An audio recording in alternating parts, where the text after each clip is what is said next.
Moi, quand je lis votre livre, je suis très chagrinée. Parce que j'ai l'impression de relire la presse d'il y a 22 ans. Et franchement, je ne pensais pas qu'un jour, je serais amenée à relire cet enchevêtrement de faits inexacts. Peut-être vos sources vous ont-elles trahi. Et d'imaginaires plaqués sur des gens morts ou vivants, qui sont jeunes, qui ont des descendants et qui, je pense, vont beaucoup souffrir de votre livre.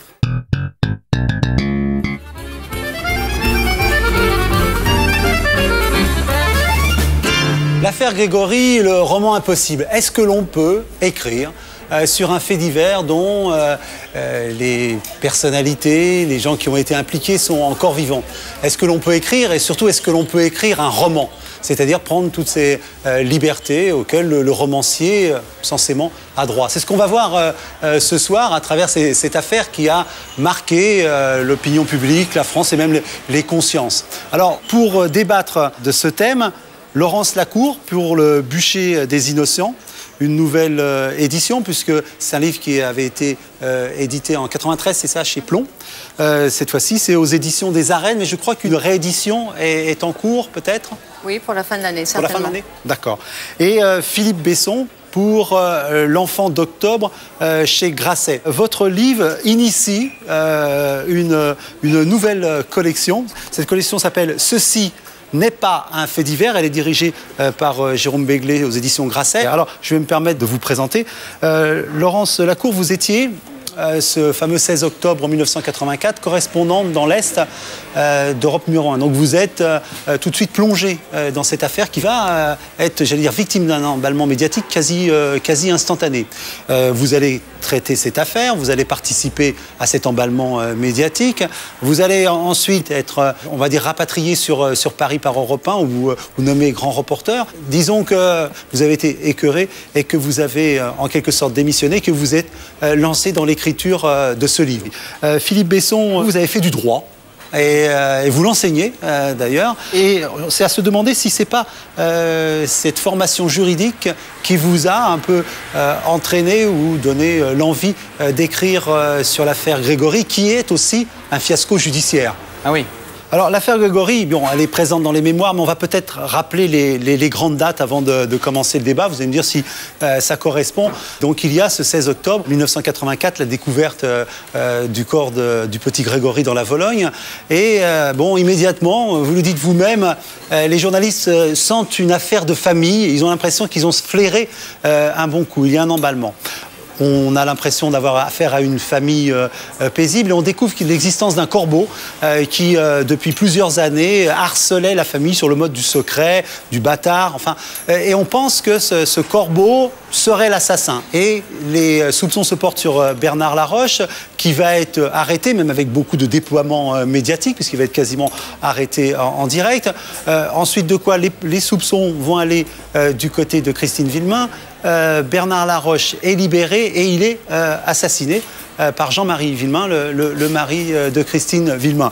Ensuite, après une affaire juridique, il y a, et j'en parle pas ici, 2 juges qui sont impliqués. Et en fin de compte, pour aller au bout de l'histoire, les charges contre Christine Villemain seront abandonnées. Et aujourd'hui, Christine Villemain et son mari vivent dans la région parisienne avec leurs 3 enfants. Nous allons entrer dans le détail de votre projet, des partis pris que vous avez retenus. Mais venons-en à quelque chose qui sous-tend votre texte, les sources.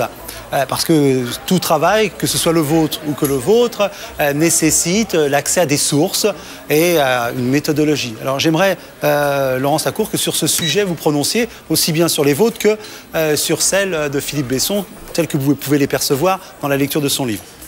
Sur les miennes, si je puis me permettre de commencer par celle-ci, elles, ce sont des sources de terrain. D'abord, j'ai couvert cette affaire pendant près de 5 ans, donc je l'ai vécue. J'y avais pris à l'époque évidemment beaucoup de notes. J'ai ensuite travaillé sur les articles de presse qui avaient été publiés. Je les ai tous relus, je les ai vérifiés.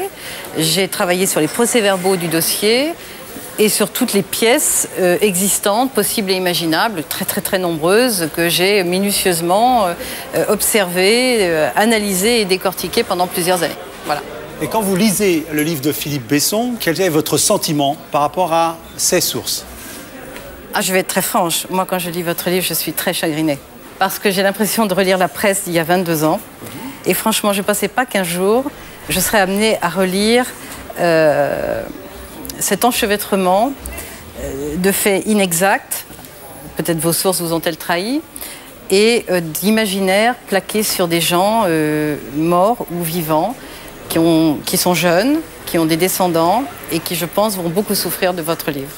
Les sources, il y en a plusieurs. Il y a effectivement à la fois le travail qui a été accompli par les journalistes à l'époque, donc les coupures de presse et les livres qui ont été écrits. Et ce qui est intéressant dans les coupures de presse, c'est que, et c'est ça qui m'intéressait moi aussi, c'est de voir qu'effectivement la presse a dit à peu près tout et le contraire de tout. C'est-à-dire que moi je veux bien tout ce qu'on veut, mais il faut que les journalistes affrontent la réalité et qu'ils ne s'exonèrent pas de leur responsabilité, elle est accablante. Je ne vois pas où est la dénonciation dans votre livre du fait que ce sont les médias qui ont charrié ce que vous reprenez aujourd'hui comme des éléments dont on ne sait plus s'ils sont romanesques ou s'ils sont authentiques. Je n'ai pas vu, moi, attendez, je n'ai pas vu la part, je ne sais pas si dans votre livre on est dans la fiction, je ne le crois pas, parce que vous utilisez des noms, des faits, des éléments de vie qui sont authentiques et qui sont réels. Bien sûr.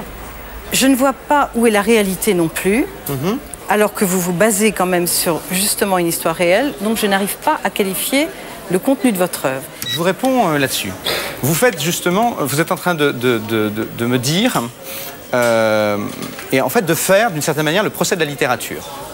C'est-à-dire que faisant cela, vous êtes en train de dire Truman Capote n'a pas le droit d'écrire de sang-froid. Ah mais attendez, Truman Capote, il est allé sur le terrain, il a rencontré les gens, il a vécu avec eux. Bien sûr. Vous n'y êtes pas allé. Sauf que Truman Capote écrit cela, qu'il vampirise les choses et que quand vous lisez de sang-froid, il se passe la chose suivante, c'est qu'il va chercher des informations, qu'il puise à l'insu des gens des informations et qu'il attend que ces gens-là soient exécutés et qu'ils souhaitent leur exécution pour publier le livre. Excusez-moi, c'est pas une démarche non plus extraordinaire. Vous considérez aussi à ce moment-là que Emmanuel Carrère n'a pas le droit d'écrire l'adversaire. Vous considérez à ce moment-là que Stendhal n'a pas le droit d'écrire Le Rouge et le Noir, qu'il écrit 3 ans après l'affaire Berthet, et il n'a jamais rencontré les protagonistes de l'affaire Berthet. Donc il y a quelque chose qui est effectivement en jeu là, qui s'appelle la littérature. Vous prêtez aux 2 suspects successifs, qui sont d'un côté Bernard Laroche, de l'autre Christine Villemin, vous imaginez, comme effectivement même la presse n'a pas osé le faire, les scènes de l'assassinat, vous les reconstituez dans leurs mains, dans leurs propos, dans leur... Vous parlez de la scène de la baignoire ? Alors, je parle de la scène au bord de la rivière pour ce qui est du premier suspect, et je parle de cette incroyable scène où la mère noie son enfant dans la baignoire, qui peut-être relève de la littérature, mais il faut que vous sachiez que cette jeune femme, qui est encore une jeune femme, va vous lire. Je vous réponds là-dessus, sur cette scène-là, très clairement. Qui est très forte, vous le savez bien, on vous en parlera certainement. Oui, on m'en parle déjà. Oui. Cette scène de la baignoire, d'abord, elle a plusieurs choses. Il y a plusieurs choses qu'il faut dire. D'abord, c'est la seule scène du livre où il n'y a jamais les noms. Non mais attendez, ça n'est pas tout à fait rien. La deuxième chose, c'est que on est dans une affaire, et vous le savez mieux que moi, où la mère a occupé à un moment, dans l'esprit des gens, dans l'esprit du grand public, le statut de coupable. D'accord ? Moi je dis à ce moment-là, très bien, il y a des gens qui pensent, et qui pensent encore aujourd'hui, que Christine Villemin a tué son enfant. Ce qui est, moi, une théorie qui me révulse. Mais, fondamentalement, je sais qu'elle existe, cette théorie-là. Donc je dis très bien, attendez... C'est même pas, pardonnez-moi, une histoire de révulsion. Il a été démontré, je vais vous citer ce que vous ne citez pas d'ailleurs, les conclusions du document judiciaire qui a refermé cette affaire, qui dit de cette femme que toutes les investigations en sa direction sont demeurées vaines. Qu'elle est une épouse et une mère... Je le dis dans le livre. Là, vous m'avez mal lu. C'est comme quand tout à l'heure, vous me dites que je ne dénonce pas la presse. Je pense que vous n'avez pas peut-être tout à fait lu ce livre-là. Il y a 2 chapitres entiers sur la dénonciation de la presse. Et il y a par ailleurs les conclusions que vous êtes en train de citer qui sont dans le livre. Il n'empêche qu'elle a été décrite comme une mère et une épouse irréprochables. Oui, et je pense qu'elle l'est. Oui, mais vous pourriez le remettre en question. Encore une fois, je me permets de vous dire que plein de gens ont considéré qu'elle était effectivement dans ce statut de mère infanticide, que beaucoup de gens l'ont questionnée et qu'il y a 20 ans, la radio à laquelle vous apparteniez et qui, par ailleurs, couvrait cette affaire, notamment par votre biais, expliquait à peu près le contraire de ce que vous êtes en train de me dire. Mais mon cher ami, je l'ai largement payé depuis 15 ans. je l'ai largement regretté, et aujourd'hui, je me sens tout à fait autorisée à vous dire ce que je vous dis. Eh bien, est-ce que vous comprenez qu'aujourd'hui, dans cette affaire, il y a des gens qui pensent que Christine Villemin encore est coupable, ou d'autres qu'elle l'est pas? Donc on est dans cette, moi, je comprends dans cette pas, opposition. Je ne comprends pas aujourd'hui comment il se peut que des gens pensent qu'elle est coupable. Eh bien, moi, je vais vous expliquer pourquoi. Parce que les médias n'ont jamais voulu donner la conclusion de cette affaire. Parce que personne... Tout à l'heure, vous avez dit qu'il y a eu 2 juges dans cette affaire. Non, il n'y a pas eu de juge. Il y en a eu un 3e que personne ne connaît. Et c'est celui qui a justement rédigé le document final qui rend totalement son innocence à Christine Villemin. Dont je rappelle qu'elle a eu les excuses de la justice, qu'elle a été indemnisée en tant que victime, indemnisée pour la détention qu'elle a faite, que l'État a été condamné pour le dévoiement de son enquête et pour le fait... Choses qui sont dites dans le livre. Oui, je vous le concède.